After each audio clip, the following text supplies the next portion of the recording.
All right. Well, welcome everyone officially to the fourth day and last Climate Action Series workshop of Climate Action Week. I'm Heather Beard. I'm the Executive Director for Earthshare North Carolina, and I'm very happy to have you here. Climate Week is about taking action to adopt known solutions to climate change and creating resiliency, both as individuals and as professionals. And today's session is about as practical as we can get on taking action with just real clear takeaways of things that we can do next. So we're going to learn how to overcome barriers to action, be inspired about the commitment and information that climate leaders are sharing with us.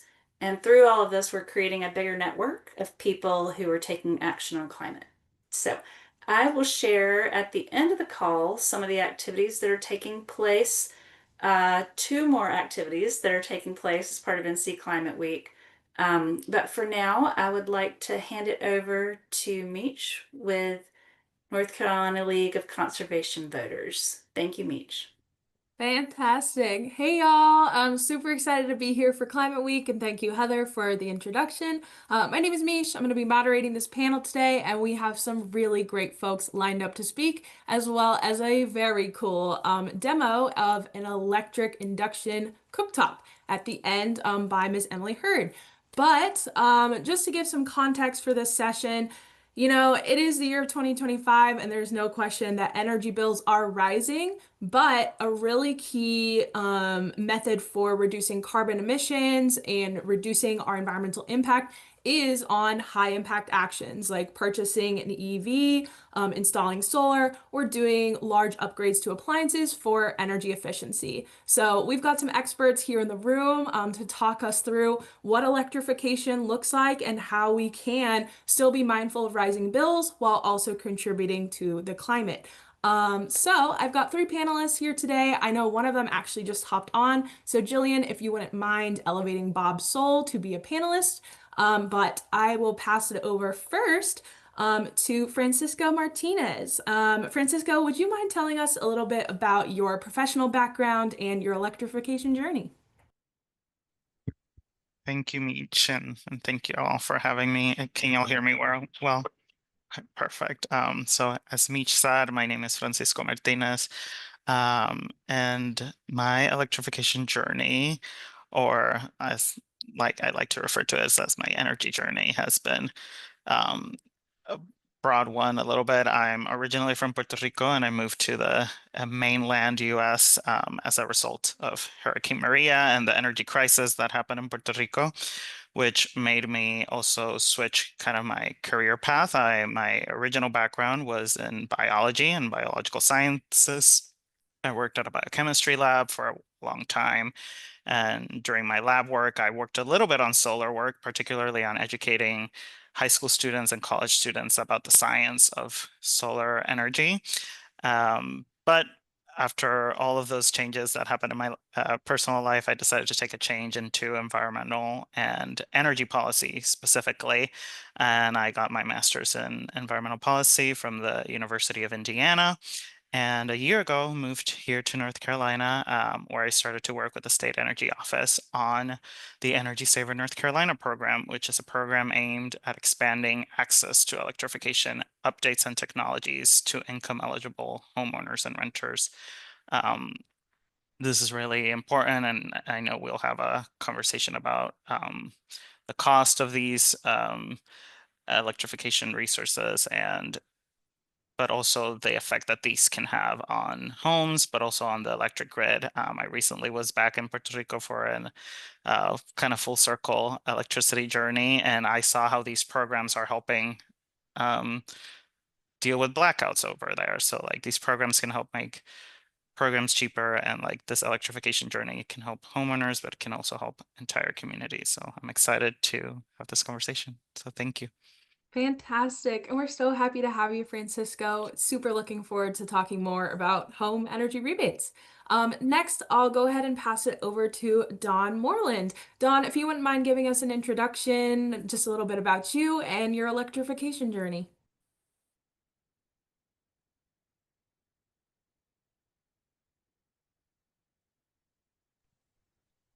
I think Don may be frozen, so we'll give him a minute, and if not, we will go ahead and pass over to Bob. Okay. Hi, Meech. Thanks for sponsoring this event. Happy to be here. I had a 4-decade career in national security, in which I became increasingly concerned about climate change as a significant threat, and really going back to the 1990s and more so all the time. So when I retired a few years ago, we decided to work on that problem, and we started off with an electric road trip to all the national parks, all 51 national parks in the lower 48 states in an EV, just to show, both because we love the parks and to show that you can do road trips in EVs and EVs are ready for prime time. And we definitely did demonstrate that. When we got back, I got involved in some of the local climate action groups and also started electrifying my own home in addition to our electric vehicles.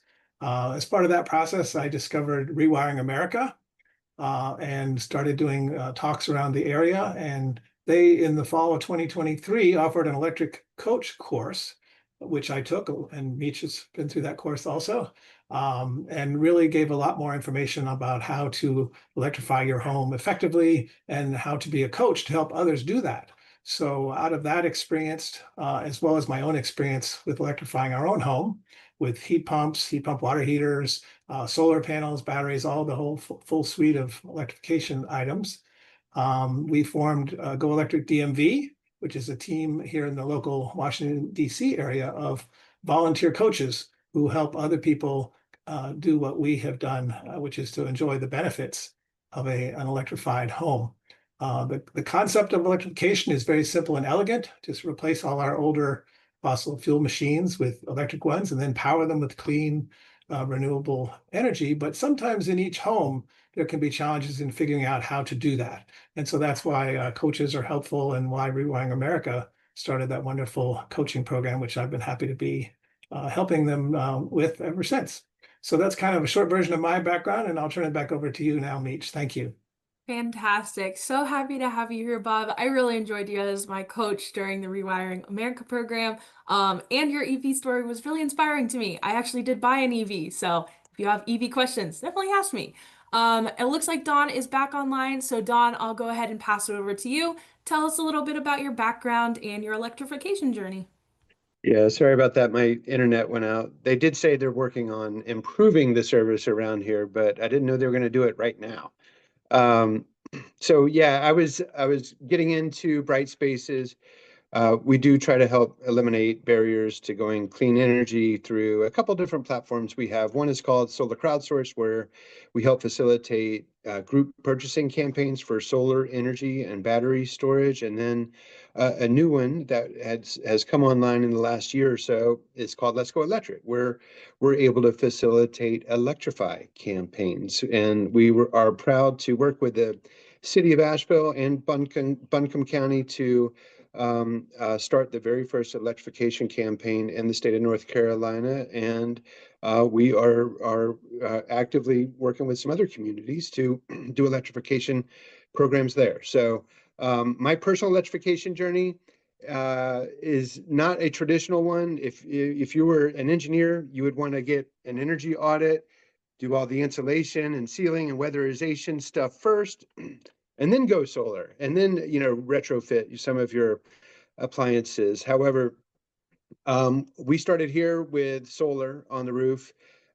We have a couple of electric vehicles, but we have yet to electrify our appliances. So that's up next, is to get a heat pump for the air conditioning and for the hot water. So we're on our way, but taking a little bit of a non-traditional approach, if you will. Fantastic. Thank you, Dawn. And I'm actually going to pass it right over to you because I feel like you're the best person to start with on this first question, which, we want to address barriers to electrification upfront and immediately to make it more simple and effective for customers to actually electrify things. So, Dawn, I'm curious, in your opinion, and then I'll pass it over to other panelists, what are the biggest barriers to consumer adoption of new technologies like heat pumps, EVs, and more? And how can we address those barriers? I think first and foremost, education is the primary barrier that we have seen as we go about these programs, making sure folks know that there are alternatives other than replacing a traditional appliance that you might have with some of the newer energy efficient technologies, but also understanding what the incentives are out there for them. And then adding, in addition to that, the energy savings over the lifespan of that particular appliance. So if I just take a heat pump, for example, if you're in the Duke area, you know, there's a rebate available through Duke. And then as we'll talk about more, there's income qualified folks can get rebates through the energy office, through the Homes in Here program, and even some local jurisdictions, whether it be a municipality or a county, might have some other incentives available, some little micro grants or other ways to make it more affordable. So I think just helping people understand what these new technologies are, how they can outperform your traditional equipment, and then the cost over the long term. Because at first, you know, you might get a little sticker shock. A heat pump, for example, for heating and air might be more expensive than just replacing your air conditioner. But when you see how these incentives work and the energy savings over time, and have that good apples to apples comparison, then you're able to make a good educated decision on what's right for you. And so I think that's really the primary barrier to folks, is just getting them the right information. And then after that, they're off to the races. Thank you, Dawn. Absolutely. Francisco, anything to add on to that, besides talking about upfront costs in your experience? Yeah, thank you, Dawn, for the mention of the Homes in Here rebates. I think I forgot to mention in my introduction that I'm with the State Energy Office, and I've been working primarily over this past year on the Energy Saver North Carolina program, which one of the biggest barriers that we've identified that we want to target was that cost and that upfront cost of these new technologies, especially for lower income and middle income homes. But I agree with Bob, education about like not only these resources, but how these technologies work. Education on the contractor level is very important so they know what to offer to residents. But like I said, one of the main things that we focused and the design of the program was how to tackle that upfront cost, because many of these technologies can have these higher costs, and that can deter customers from even learning about them. So solutions like the Energy Saver North Carolina program, which will help tackle that upfront cost and also serve as an education tool, and also serve as a workforce development program to like educate and hire and bring in contractors from the local communities to make those installs, educate residents on how these technologies can work while creating jobs, and also like helping lower income folks and lower and middle income folks access these technologies. Totally. And speaking of contractors, Bob, I remember when we talked about this panel before, you had mentioned challenges with the contractor base being a big barrier to adoption. I'm curious if you have anything to elaborate on there. Yeah, to build off what Don and Francisco said, as I said before, electrification is a simple concept, but the execution can sometimes be complicated. And one of the challenges many people that we coach run into is finding good local contractors who believe in electrification, who won't try to talk you out of a heat pump, who are experienced with installing things like heat pump water heaters and do quality work at reasonable prices. And so that's one of the challenges. We need more businesses, because this has got to be done by businesses. That's how our economy works. The work has to be done by good local businesses supported by the national manufacturers. So we do need more people who are in that space. But I would say there's kind of a chicken and egg problem here, because the businesses respond to their customers' demands. And so we, as the homeowners and as individuals, need to send that demand signal to these businesses that this is what we want. When I got my heat pump, I interviewed a number of local contractors, and most of them tried to sell me a gas furnace instead. And I had to say to them, I'm only interested in an all-electric solution. we need more people doing that. I can imagine, for example, on electric vehicles that, you might be a Ford person and you've bought a whole bunch of Ford Explorers. That's your favorite car. Well, when it's time to replace the old one, you go into the dealer and you test drive that latest Ford Explorer and it's great. And then you say to the salesperson, well, this is wonderful. Does it come in electric? Because that's the only thing I want to buy. Your head would spin if enough of us started doing that. So in a free market economy, which we're all very glad we live in, we, the people, the customers, need to vote with our dollars as well as our ballots and send that demand signal to the local businesses, and they will respond. So you got to work on both ends of that equation. I could not agree more, Bob. As somebody that drove a Honda Civic prior to getting my EV, I was very devastated when they did not have an electric option. So absolutely. And I'm actually going to pass it right back over to you, Bob, to talk about prioritization. I think we've heard kind of different electrification stories with Dawn having solar and EVs first, but not appliances. And I know, Bob, you've kind of run the gambit. So, in your opinion, how would you prioritize electrification work in a home? Like, if someone is just so overwhelmed, where should they start? Yeah, and that's that word overwhelmed is a very common thing we hear from people that we work with. And it's easy to get overwhelmed because most of us don't know how our furnace works, or maybe even what kind of a water heater we have, and we don't know what our electric panel has in it. And so we're not used to getting into the details of all this. So that's one of the things that coaches can help with. But as Don said, there's no right or wrong way to do this. And it depends upon the homeowner's goals and priorities and the condition of the home and a lot of other factors. But there are a couple of things in our coaching that we recommend to help people get started and to not, to get past that overwhelmed, what do I do first feeling that a lot of people have. And those two things are, first, we do always recommend that people have an energy audit. It's kind of like the annual checkup with your doctor for yourself.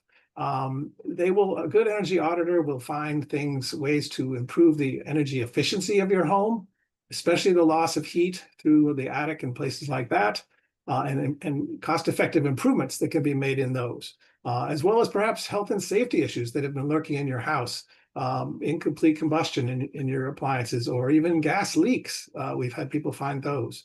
So that energy audit and then doing the weatherization improvements is almost always the best first step, because it's kind of the low-hanging fruit of getting efficiency and saving money in the process.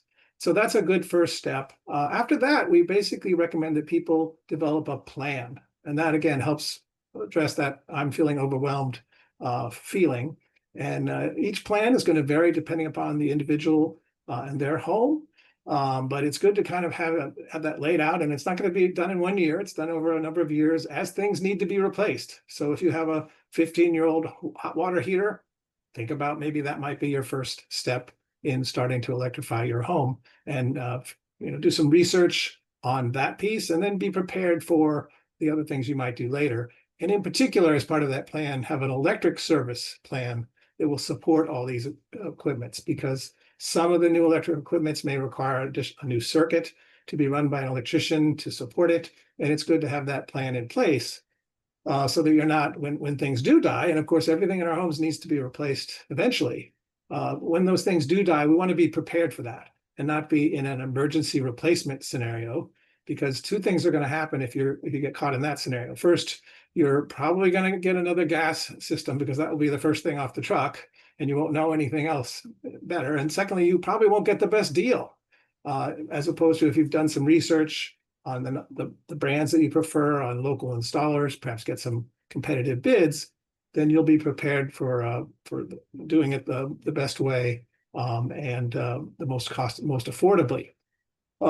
In terms of what things, just to finish up, what things make the biggest impact, of course, it depends on, as I said, what needs to be replaced in the home first. But in terms of climate impacts, the three biggies are, first of all, replace at least one of your cars with an electric vehicle. There's a lot of emissions associated with driving around. And even if you're not ready to have a long-range car that you can do road trips on, about 2/3 of the people in this country have 2 or more cars. So just replace one of them with an EV for your local driving, and you'll save a lot of money and reduce a lot of emissions. And then the second one is the heat pump to replace that gas furnace or your oil-fired radiator. That's the biggest single energy use and therefore emissions in your home.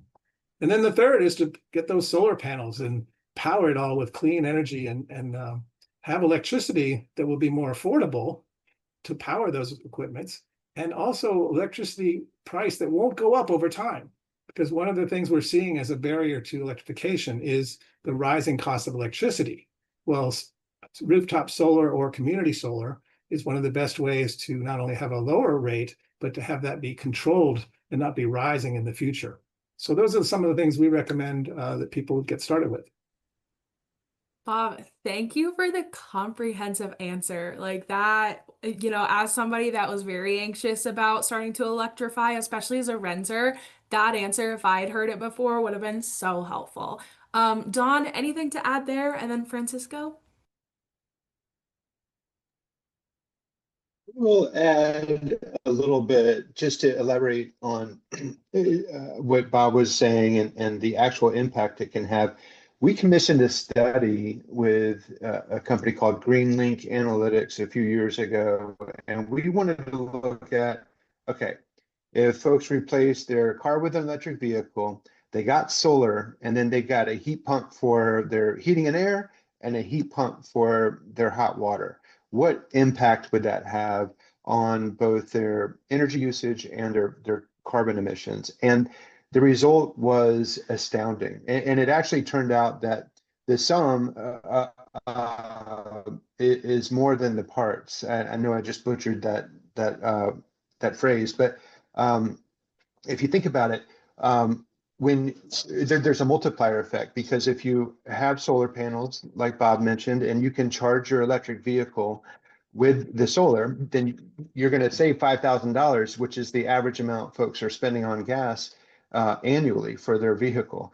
And then, with the additional energy savings you're going to get from the heat pumps, it's just it's a huge multiplier effect to the tune of saving 80% on both your electricity bills and your automotive gas bill, and then saving also around 75, this depends on what jurisdiction you're in, but around 75 to 85% of your carbon emissions as well. So going electric is more than just, kumbaya saving the earth. It's about more comfortable and more healthy living, and also saving a boatload of money.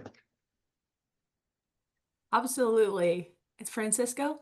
Yeah, Bob and Don had hit some of the major topics in this, but and I agree with what they said, but I would like to add, so Don mentioned it at the beginning, Bob mentioned it at the beginning about like coaches, getting help from a trusted source, be it your local utility, a local community organization, or at the state level, to get that information and asking these questions is very important.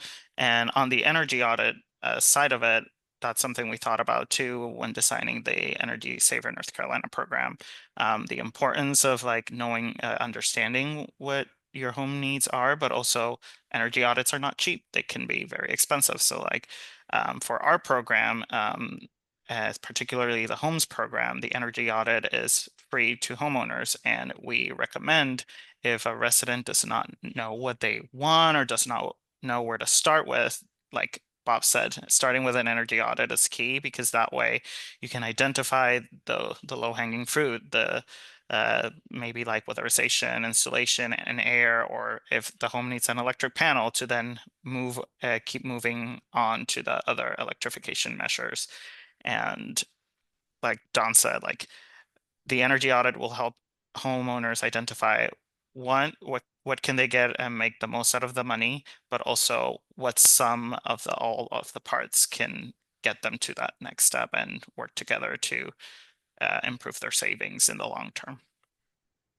Awesome. Thank you, Francisco. And since you brought up energy audits, I'm actually going to refer to a question in the chat. I will just also say, please keep asking us questions in the chat. We'll have about 10 minutes right near the end of our program to directly address any audience questions. But this one is very timely.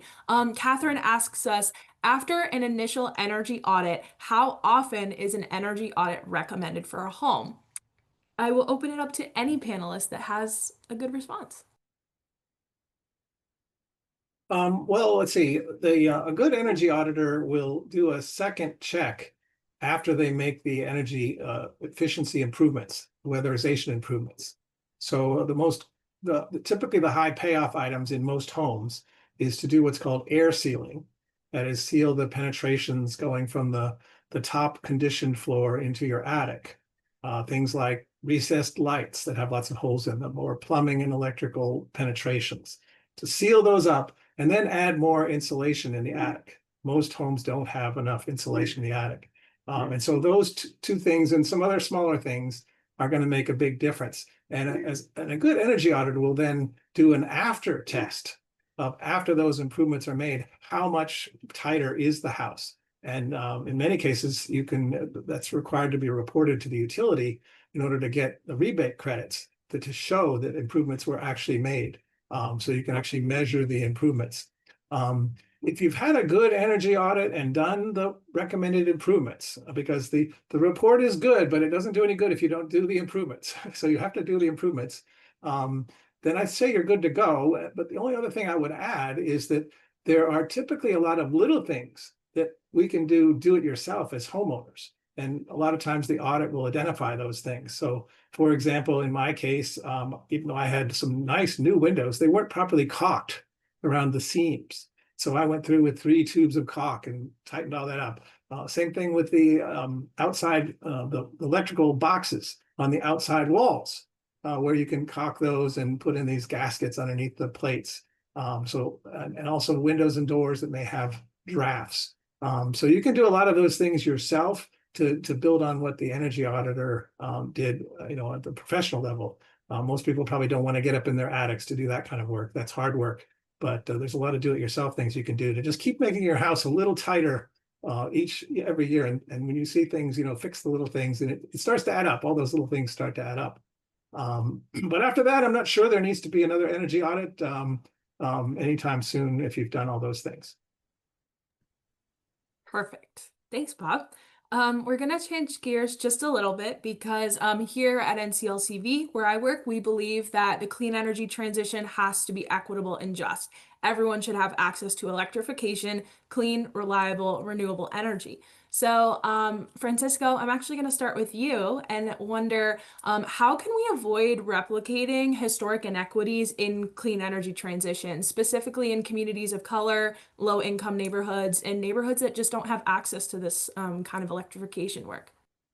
Yeah, thank you for the question. And like we could have a whole panel on this, so I'm gonna try and keep it brief. But especially as I come into my role into the state energy office, I think making sure that we're prioritizing expanding access to funding and to opportunities to communities that have been historically underserved and have faced barriers, be it cost, be it like simply that programs haven't made it to their communities. Accessing these energy efficiency technologies and programs, but also not only at the home level, but also at the workforce level. So across sectors, we need to take like a holistic approach, not only to avoid the replicating, but also prevent them from happening again. So this involves developing relationships with trusted local partners to do engagement and getting the information out and connecting with communities where they are, reducing administrative and documentation barriers, like making it easier for communities to access this money and reduce red tape, encourage local businesses to register for utility and state programs to serve and like connect with them and get them involved in these programs. That way, like it's not only like, oh, there's this program, but it's also like making sure that people are part and feel like they're part of these programs and making a change, and then they can connect to them at the not only benefit from the program, but at the like workforce level.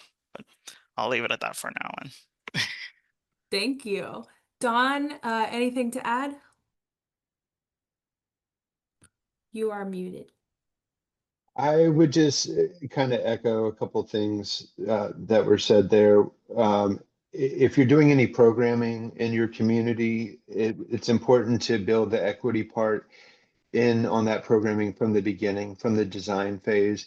And also, don't think of any frontline community organizations as an afterthought. It's important to bring them in at the very beginning phases as well. So when you are designing the program, that you're designing it intentionally and in a way that will reach those communities. And sometimes doing equity work, it can cost money. So I think that's one of the really important things is if you can try to identify sources of funds from the beginning, whether they be part of the program, like a small percentage of revenues that go through the program, for example, or identifying potential funding sources, whether they be public or philanthropic, from the outset, and then being able to demonstrate what the impact of that money will have for the folks that you're trying to help, is extremely important, because those communities, they need to report back to their folks, or a philanthropic organization.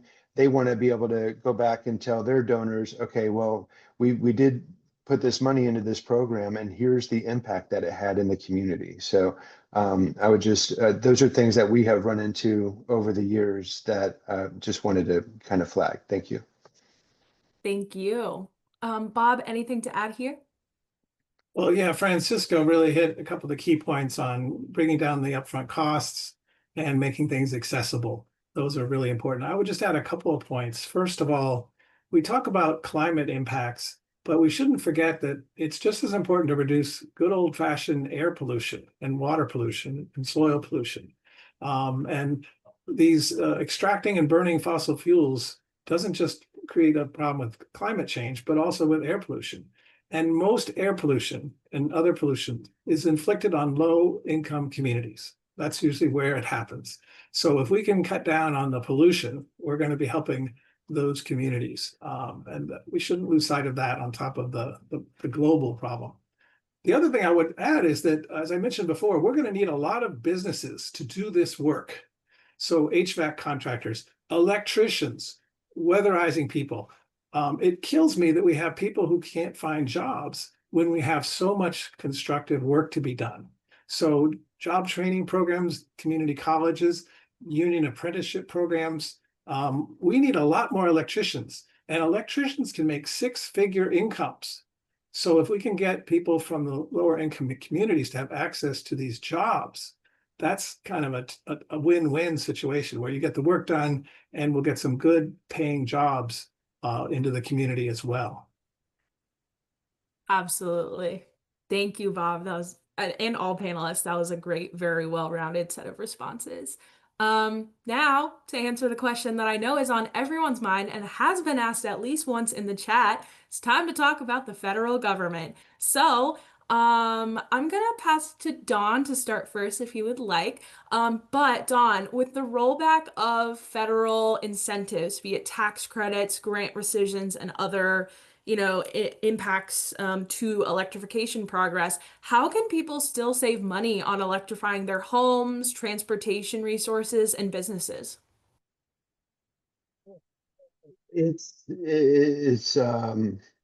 That's a tough question, Meech. There are still ways out there, and so in our electrification campaign in Asheville and Buncombe, we developed, I think Bob had mentioned coaching. We have a navigator program where it's a free service where we can help walk folks through what it means to electrify, what the impact will be on their electricity bill, so the energy savings, but also tie in all the different incentives together. And I think that helps reduce the upfront cost and helps, with the education piece we mentioned as well. It's important to note that although funding has been pulled from various programming, and the tax credits for clean energy, particularly for residential, for not to get too far in the weeds, but the 25D and 25C tax credits for energy efficiency and clean energy are expiring at the end of this year. And so that was something unexpected in our community. But that's really the core of it. There are a lot of other programs available, like we said, from the state level, local level, and even the utility level. So it's just important to help folks identify what those opportunities are and make sure that they're working with a contractor that is approved in order to be able to realize those incentives. Absolutely. And recognizing time, I'm going to pass to Bob for one last answer, and then one of our final questions will go to Francisco. So, Bob, go ahead. Okay, well, I'm glad Don mentioned the federal incentives expiring at the end of the year, because there is still time for some of these. It's maybe hard for solar because so many of the solar installers are getting flooded with business, but give it a try, because that's a really big 30% unlimited tax credit. So it can be thousands of dollars. But there are also incentives up to $2,000 for a heat pump to replace your dying old air conditioner, or a heat pump water heater to replace your old gas water heater. So and also to get that energy audit, where there's a up to $150 federal tax credit and up to $1,200 for weatherization improvements. So still time to take advantage of those federal tax credits. And that's one of the things we've been recommending people do when the people we coach. As Don also mentioned, there are, depending upon where you live, there could be a lot of local incentives, either from the county or the utility, that in some cases dwarf the federal incentives. So look for those. And then the last point I will make is back to I talked about building an electrification plan. One of the primary benefits of an electrification plan, in addition to getting past that overwhelmed feeling, is affordability. Because if you do your research in advance, if you shop around for brands and local installers and get competitive bids and do it in an organized way, you can save a lot of money, in some cases more money than the federal incentives would have saved you. Just to give you an example from my own experience, when I got my heat pump, I got 7 proposals. Maybe that was overkill. I was still learning, but for essentially the same equipment, it ranged from $18,000 to $30,000. And the $30,000 contractor wasn't the best quality either. So if you shop around, do your research, be prepared with a plan. That's another good way to save money. And the last point I'll make is that even it's very discouraging to see these federal incentives going away, but the case for electrification is unchanged. The benefits you have in your home in terms of energy efficiency, in terms of not having toxic fumes inside your homes, in terms of better performance and convenience, all these things still exist. The federal incentives were nice, but they don't change the case for electrifying your home.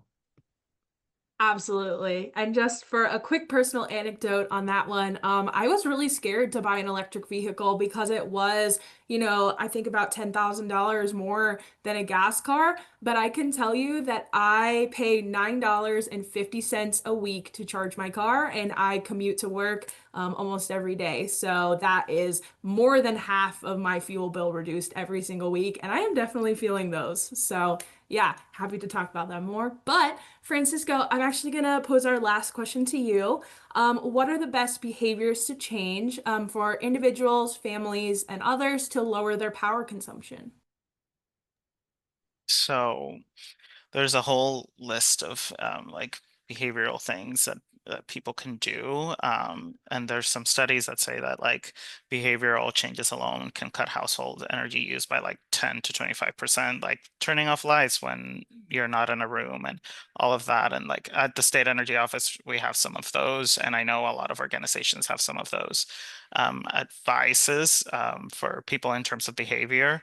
But it's very important to also understand the big picture, and like electrification can help reduce pressure on the grid, and like all of these behaviors like electrifying your home, turning off the lights when you are not using it, adjusting thermostat, they can all benefit you at the home level. But then there's a big picture about the grid, and like advocating for um the these programs either at the utility level, at the state energy level, because all of these working together will benefit not only like homes and lower energy bills, but also like affect the grid, and like the solar in your community, everything, it'll all play a role in it.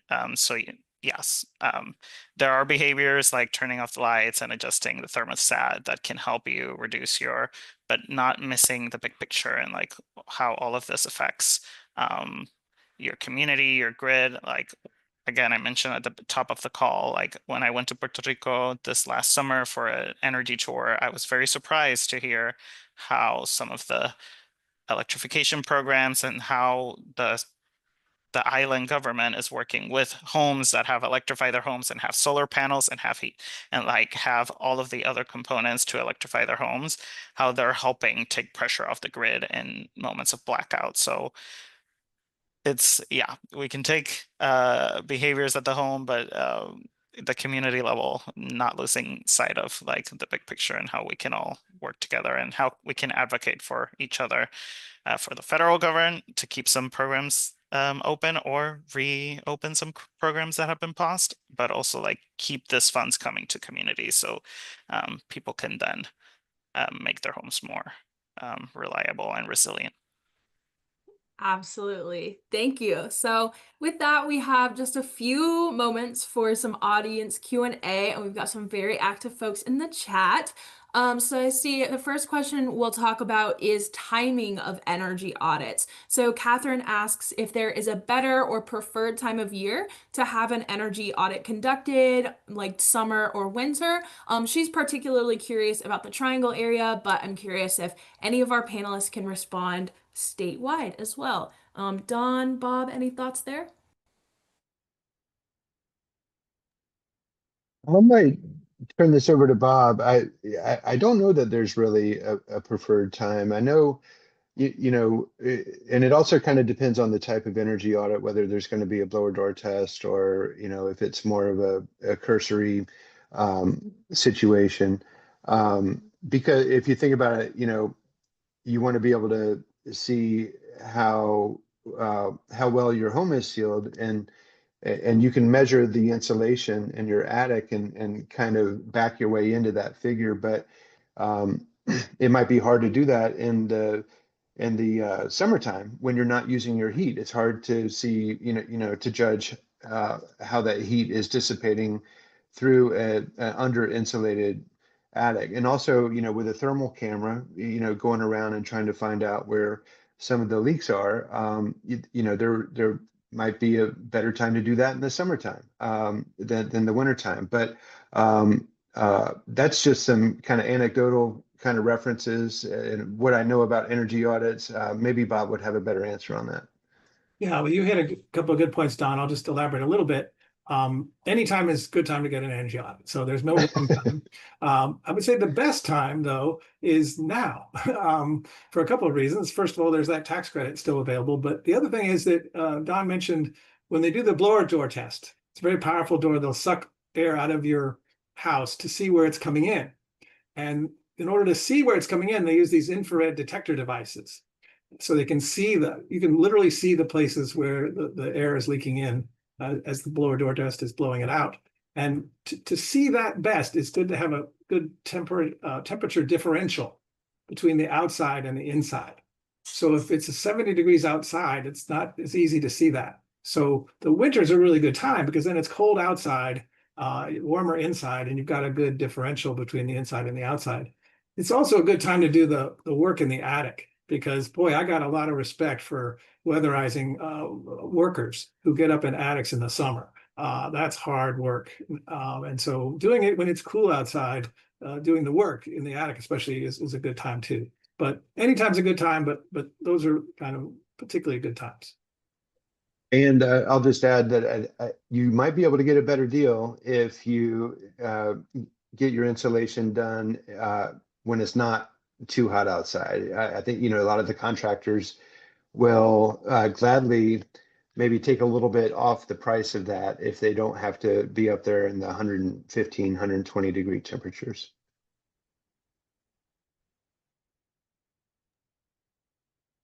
I don't have much to add to that, but I just want to say with our experience with contractors, they're much busier in the summer. So definitely like in the winter, be a great time to take advantage of the availability of contractors too. Perfect. And speaking of contractors, one of the questions in the chat asks about finding and hiring an installer for a certain kind of technology, but I'm going to expand that question. So, Francisco, what is the best way and what are some good questions to ask about finding and hiring HVAC installers, just general contractor best practices? Sorry, I forgot to unmute myself. I might need to get some support from Bob and Don on this question. At the state level, we've made sure that the contractors are certified and have like the specific training to understand the electrification technology. So in that regard, Bob mentioned early in the call, like make sure that the contractors know about these technologies. So instead of like trying to sell you gas, they're giving you like the advice. And there's badges, there's labeling that they can have, so you know like that they're certified on, like they understand Energy Star equipment. They have the experience working with electrification. So I think in the topic of the panel, I think looking for those identifiers are going to be very important.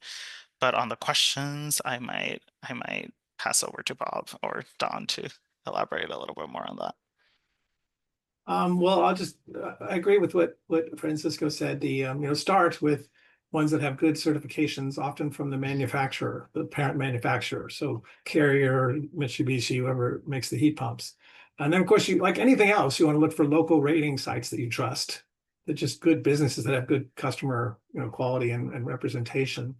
But the other big thing beyond that is, because this could be a whole nother topic for another webinar, but the other big thing is to get ones that believe in it and do it a lot. You don't want somebody who will tell you, oh, you don't want a heat pump because they don't work in cold weather, or you don't want a plumber who's going to tell you, oh, you don't want a heat pump water heater because they don't, you'll run out of hot water. You want somebody who believes in them and has a good amount of experience installing them properly, because for all these technologies, it's very important that not only you have quality equipment, but that it be installed in a quality manner. And so you want people who have a lot of experience doing it. That's one of the key things. And then the last thing I'll say is that, go to groups you trust in the area, like coaching groups or environmental groups, people that have installed these equipments, and, get personal references from people who've had good experiences with contractors in your area. Absolutely. Honestly, a great place to wrap up this panel. Bob, Don, and Francisco, thank you so much for sharing your time, experience, and just general thoughts on what can be a very confusing topic. We very much appreciate you, and I hope everyone gives them a big virtual hand for coming and talking to us today. But I'm actually going to pass it over to Emily Hurd from Solar Crowdsource to give us a very cool interactive demonstration on an induction cooktop. So, Emily, take it away. Hi, everybody. Hopefully you can see me and hear me okay, yeah? Sounding okay? Yes, sounds great. Great, thanks, Meech. All right, well, the plan is to give you all a demonstration of induction cooking and to talk about some of the great things about induction cooking, as well as part of the downside, and to provide some data that compares induction cooking with electric resistance and gas. So just a little bit of background information as we get started. First of all, we're in my kitchen, and I cleaned it for you this morning. So, and so I moved into this house and there was an induction range. So I've been using induction for a couple of years and I'm thankful for it. I like to say it's luxurious. The user experience is optimal. So I'm going to give more information in that though. Part of the work that I do with Let's Go Electric, which it is to serve as a home energy navigator. And we do consultations with homeowners. It's a free service right now offered in Asheville and Buncombe County through Electrify Asheville, Buncombe. But pretty soon we're going to be launching Electrify the Triad, and we'll be offering home energy navigator appointments in the Triad as well. So, and honestly, I won't tell anybody if you want to sign up. You can get more information anyway on the Let's Go Electric homepage. So one of the questions that we often get is about induction cooking, and that is it really worth it? And are induction ovens more energy efficient than electric resistance? So I want to show you how induction works. We've got some super pros on this call, but starting with the basics, looking a little bit more closely here. So when you turn on an induction range, usually you purse here. This is on high, but the heat doesn't start right away until you put a piece of cookware on it. And that is because the cook pad, which is made of glass and ceramic, underneath that there are copper coils that emit an electromagnetic field, and that electromagnetic field produces an electric current that goes directly into the cookware. So you can see that actually the oven turned off, the cooktop turned off because I didn't have the cookware set down yet. So induction doesn't heat the cooktop or coils on the top like electric resistance. The heat goes directly into the cookware, and you can hear the molecules inside the metal vibrating a bit. But what I want to demonstrate real quick is, like, if I put my steel plate that I use for my coffee maker, if I put it on half, a little bit more than half of the burner, I can actually place my hand on the burner next to it and it's not even hot. Whereas the steel plate itself is like, ooh, I just actually burned myself. In fact, you can even fry an egg on the cookware and note that the cooktop itself, the egg is just running and raw. So this is part of what, okay, now stop that. This is part of what makes induction so great, is that there's a lot less heat loss. It's also easier to clean up, which I'm not going to fully demonstrate right now. But when I used to have a gas oven, all the crusted stuff around each of the burners, like, it's much easier to clean the cooktop here. But electric resistance also offers a flat cooktop. So just a second more to talk about energy loss and heat loss. Part of what makes induction cooking more energy efficient than electric resistance and gas is that food cooks faster, water boils faster, and so with induction, the energy produced, the 90% of the energy produced goes into the cookware to cook the food, whereas with electric resistance, 74% of energy produced goes into cooking the food, and with gas, that's 40%. So you can see how energy loss or heat loss makes a difference with energy efficiency, and it can also heat up your kitchen. So induction is nice for that because you don't get sweaty when you're making Thanksgiving dinner. Okay. Anyway, I also want to demonstrate something here. We've got a couple of portable cooktops. This is an induction cooktop. I'm going to go ahead and turn both of them on before I explain anything. So start max. Oh wait. Start. Okay. So what we've got here is two portable cooktops. This one's induction and this one's electric resistance. The energy meter shows that the induction cooktop is using 1065 watts currently, and there's an adjuster here. The electric resistance cooktop is currently using 1027 watts. So again, I can make that adjustment, but just in terms of scientific variables, it's not exact. The induction's using a little bit more. And the other thing is there's the same amount of water in both of these tea kettles. And as we're talking, we're going to see which tea kettle boils faster. And so listen for the whistle as we go. All right, so I can talk about a couple of other things as we're going. So one of the main things that makes induction so great is that induction cooking as well as electric resistance are much safer than gas, right? Because they don't emit harmful pollutants like benzene and nitrogen dioxide. So electric resistance is just as reliable as induction. And the cost comparison is that induction, costs more. That's one of the downsides.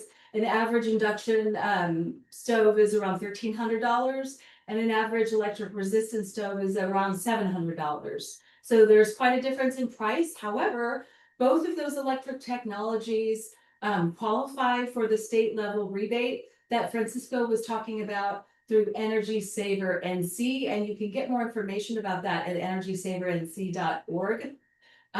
So a rebate up to $840 on electric induction and electric resistance. It's designed for low and moderate income households, and so that makes it more affordable. So, going back to talk a little bit, I'd like to talk about the health effects of cooking with gas, because it's really something that I personally wasn't aware of before the last few years. I kind of grew up with this idea that cooking with gas was the gold standard because you can control the amount of heat more easily, and but benzene is a cancer-causing agent that's present in cigarette smokes and secondhand smoke.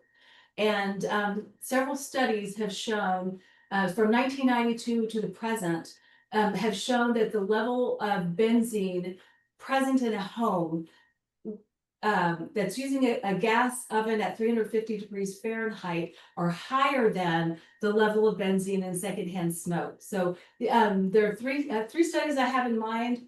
One was done by Stanford University, one was done by Duke University, and one was done by the EPA.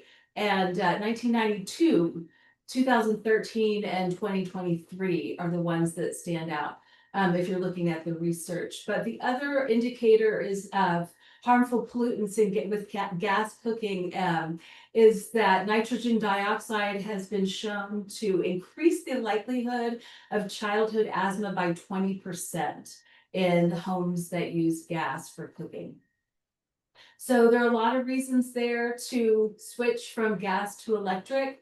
Induction is a great experience and possibly more affordable with the Energy Saver NC rebates, but electric resistance is just as reliable as well. So coming over to check on our tea kettles.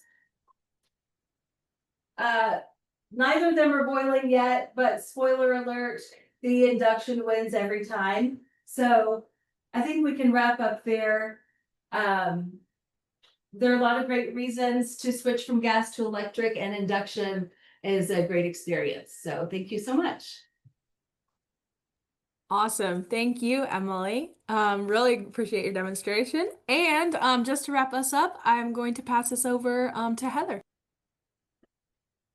You turn off the camera.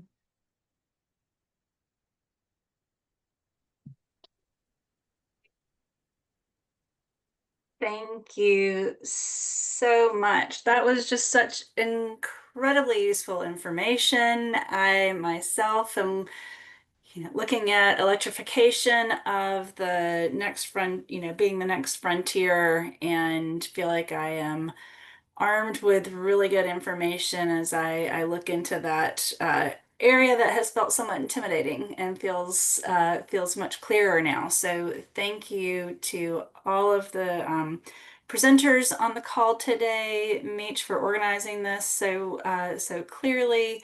And I put in the chat the things that are left. There are only 2 things left in Climate Week this week. So look in the chat for the links to the summit. And also at 3:30 today, there's a consulting session. And then the third thing is that next week we have consulting sessions that continue to give people a place to take these continued conversations that have started this week. So look at all those things. And if there's anything else you want to join us for this year, please do. And I think that wraps us up. So thank you again for your time. Happy Climate Week.